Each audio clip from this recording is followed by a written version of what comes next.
Hello అండి అందరికీ. ఈరోజు మనం ఈ వీడియోలో చార్ట్ ప్యాటర్న్స్లో ఎక్కువగా రిపీట్ అయ్యేటువంటి డబ్ల్యూ అండ్ ఎం ప్యాటర్న్స్ గురించి డిస్కస్ చేద్దాం.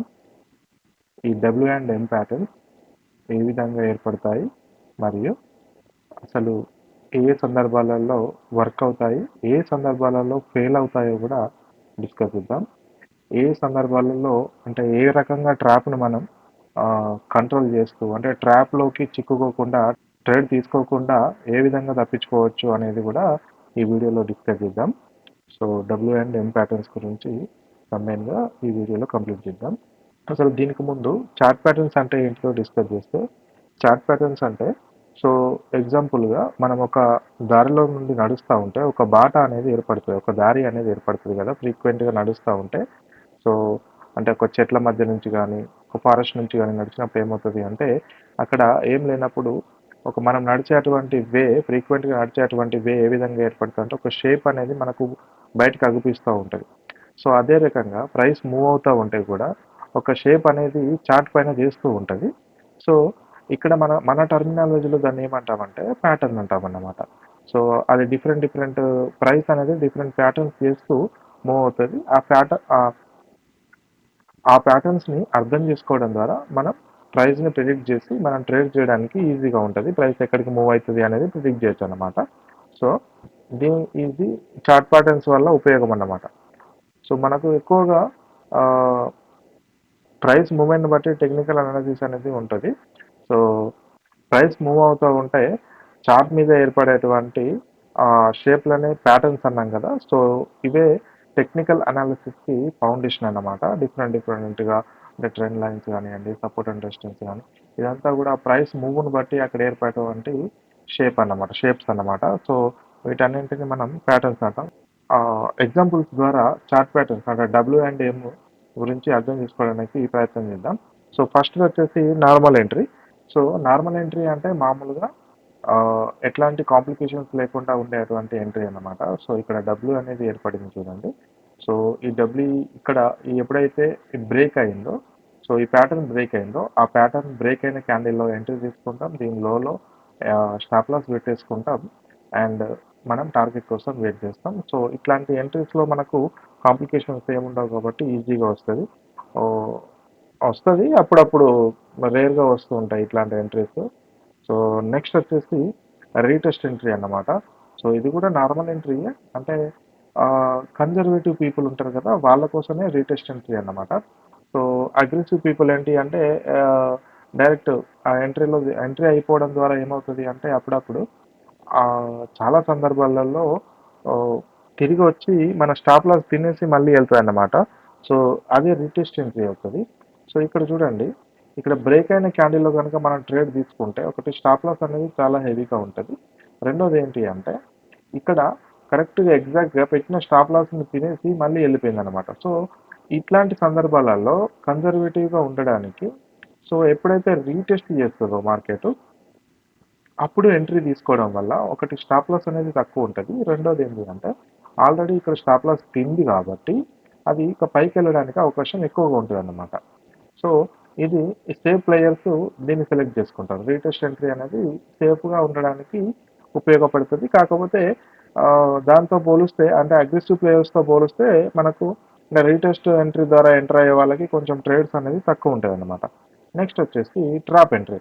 సో ఇక్కడ చూడండి, ఈ చార్ట్లో ఇక్కడ ఈ రెడ్ క్యాండిల్ ద్వారా కిందికి బ్రేక్ అయిపోయింది. సో ఇది నార్మల్ ఎంట్రీ ప్రకారం ఇక్కడ ఏం చేయాలి అంటే మనం ఎంట్రీ అనేది తీసుకోవాలి. సో సెల్లర్స్ అనేవాళ్ళు సెల్ సైడ్ ఉంటుంది కానీ సెల్లర్స్ అనేది ఇక్కడ ట్రాప్ చేసేసి మార్కెట్ చూడండి పైకి వెళ్ళిపోయింది అనమాట. సో ఇది ట్రాప్. ఈ ట్రాప్ నుంచి మనం ఏ విధంగా ప్రొటెక్షన్ చేసుకోవాలి అంటే ఇక్కడ ఒక చిన్న టెక్నిక్ను వాడడం ద్వారా మనం ఈ ట్రాప్ నుంచి బయటపడవచ్చు. సో ఇక్కడ ఏంటి అంటే నేనేం చేశానంటే సేమ్ ఇదే చార్ట్ అదే చార్ట్ ఇదే చార్ట్ని ఇక్కడ ఇచ్చాను. కాకపోతే ఇక్కడ నేను ఏం చేశానంటే ఇక్కడ నేను సిపిఆర్ని అప్లై చేశాను అనమాట. సో సిపిఆర్ గురించి ఐడియా ఉంటే ఇక్కడ సిపిఆర్ ఎప్పుడైనా కూడా ఇది కింద ఉంది కాబట్టి ఇది ఒక స్ట్రాంగ్ సపోర్ట్గా యాక్ట్ చేస్తుంది. సో ఇక్కడ సిపిఆర్ బ్రేక్ అయ్యేదాకా మనం ట్రేడ్ తీసుకోవద్దు అనే రూల్ ఉంటుంది కాబట్టి నేను ఇక్కడ ట్రేడ్ని తీసుకోను. ట్రేడ్ తీసుకోకపోవడం ద్వారా అంటే నెక్స్ట్ కన్ఫర్మేషన్ కోసమో, క్యాండిల్ కోసమో వెయిట్ చేయడం జరుగుతుంది. సో ఇక్కడ ఏమైంది? నెక్స్ట్ క్యాండిల్‌లోనే మనకు తెలిసిపోతది. ఇక్కడ స్టాప్ లాస్ అనేది హిట్ జేయడానికి ఈ మూవ్ ఇచ్చింది తప్ప ఏం లేదు అని. సో ఇక్కడ సిపిఆర్‌ని వాడడం ద్వారా మనకు ఈ ట్రాప్ నుంచి మనల్ని మనం ప్రొటెక్ట్ చేసుకోగలుగుతాం. నెక్స్ట్ ఇది చూడండి, ఇది నార్మల్ ఎంట్రీ. సో ఇక్కడ ఎం ప్యాటర్న్ బ్రేక్ అయింది అండ్ ఇక్కడ మనకు సబ్స్టెంట్ పాయింట్స్ అనేది ఇవ్వడం జరిగింది. సో ఇక్కడ చూడండి, ఇక్కడ ఒక విషయం ఇక్కడ ఒక విషయం ఏంటి అంటే మనకి ఎప్పుడైతే ఇట్లాంటి ప్యాటర్న్స్ మధ్య ప్రైస్ ఎంత అయితే ఉందో అంటే ఇక్కడ మనం ఇక్కడ మెజర్ చేస్తే 180 పాయింట్స్ వస్తుంది అనమాట. 180 ప్లస్ పాయింట్స్ వస్తుంది. సో 5-6 పాయింట్స్ అటు ఇటు, ఎందుకంటే మనం వీక్ని యాడ్ చేసుకొని కొంతమంది, యాడ్ చేయకుండా కొంతమంది మెజర్ చేస్తారు కాబట్టి. సో ఈ 180 పాయింట్స్ మూవ్ మళ్ళీ కిందికి వచ్చింది చూడండి. సో జనరల్గా ఏముంటుంది అంటే థీరీలో, సో ఇక్కడ ఎన్ని పాయింట్స్ అయితే ఇక్కడ స్పెండ్ చేసిందో మార్కెట్, అన్ని పాయింట్స్ అంటే అట్లాంటి ప్యాటర్న్ బ్రేక్ అయినప్పుడు కిందికి రావడానికి అవకాశం ఉంటుంది అన్నమాట. ప్రతిసారి అవుతుందా అంటే అవ్వనప్పుడు అది ట్రాప్ కిందికి వెళ్ళిపోతాం. సో అవుతే మాత్రం 80-90% ఎన్ని పాయింట్స్ మూవ్ అయిందో అన్ని పాయింట్స్ మళ్ళీ బ్రేక్ అయిన సైడ్ రావడానికి అవకాశాలు ఉన్నాయట. సో అందుకే నేను ప్రతి దగ్గర పాయింట్స్ మెజర్ చేసి ఇచ్చాను. సో ఇది ఇట్లా మెజర్ చేయడం ద్వారా, అంటే ఈ టెక్నిక్ వాడడం ద్వారా మనకేం ఉపయోగం అంటే, సో ఇక్కడ 180 పాయింట్స్, ఈ రెండు లైన్స్ మధ్య 180 పాయింట్స్ ఉంది అని మనకు అర్థమైనప్పుడు, సో మనం ఏమనుకుంటాం అంటే, సో ఇందులో 180 పాయింట్స్ ఉంది అంటే మనకు ఒక 150 పాయింట్స్ మూవ్ వచ్చే ఛాన్స్ ఉంది మినిమం. సో లేదు 120 పాయింట్స్, ఇట్లా 130 పాయింట్స్. సో మనకు టార్గెట్ అనేది తీసుకోవడం ఈజీ అవుతుంది అన్నమాట. ఈ ప్యాటర్న్స్లో ఇది గుర్తుపెట్టుకోవాలి ఖచ్చితంగా. సో ఇక్కడ ఎన్ని పాయింట్స్ అయితే స్పెండ్ చేసిందో అన్ని పాయింట్స్ బ్రేక్ అయిన తర్వాత మూవ్ కావడానికి అవకాశాలు ఉన్నాయి. సో దీన్ని బేస్ చేసుకొని మనం అక్కడ ఎగ్జిట్ అనేది ప్లాన్ చేసుకోవాలి. సో అక్కడ ఉన్నటువంటి సపోర్ట్ అండ్ రెసిస్టెన్స్ని కూడా కన్సిడర్ చేయాలి. అవి కూడా అక్కడ ఉన్నప్పుడు ఖచ్చితంగా ఇందులో 180 ఉంది కదా, 180 పోతుంది అంటే పోవచ్చు, పోకపోవచ్చు, అవన్నీ కన్సిడర్ చేసుకొని ఎగ్జిట్ అనేది మనం ప్లాన్ చేసుకోవాలన్నమాట. సో ఇది రీటెస్ట్ ఎంట్రీ యాజ్ ఇట్ ఈస్గా. సో ఇక్కడ రీటెస్ట్ చేసి మార్కెట్ మళ్ళీ వెళ్ళిపోయింది. సో కన్జర్వేటివ్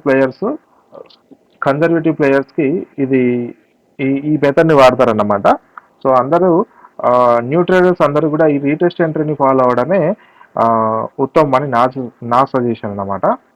సో ఇక్కడ చూడండి, ఇది ట్రాప్ మళ్ళీ. సో ఇక్కడ ఎం ప్యాటర్న్ అనేది ఇక్కడ బ్రేక్ అయింది చూడండి, ఇక్కడ బ్రేక్ అయింది. సో ఇక్కడ ఎవరైతే ఇక్కడ సెల్ సైడ్ తీసుకుంటారో వాళ్ళందరూ కూడా స్టాప్ లాస్ని హిట్ చేసింది అనమాట. సో సెల్లర్స్ని ట్రాప్ చేసేసి బై సైడ్ వెళ్ళిపోయింది మార్కెట్. సో సో ఇదే చార్ట్ని నేను ఇక్కడ ఏం చేశానంటే, సో ప్రీవియస్ డే హై అన్నమాట, ఇది ప్రీవియస్ డే హై అన్నమాట. ఈ డాట్స్ అన్నీ కూడా, ఈ డాట్స్ లైన్. సో ఈ ప్రీవియస్ డే హైని నేను డ్రా చేసుకున్నాను కదా, ఈ మార్క్ చేసుకోవడం ద్వారా, సో ప్రీవియస్ డే హై ఉన్నప్పుడు ఏం చేస్తుంది అంటే, ప్రీవియస్ డే హై అనేది మనకు స్ట్రాంగ్ సపోర్ట్గా యాక్ట్ చేస్తుంది అనేది మన థియరీ అన్నమాట.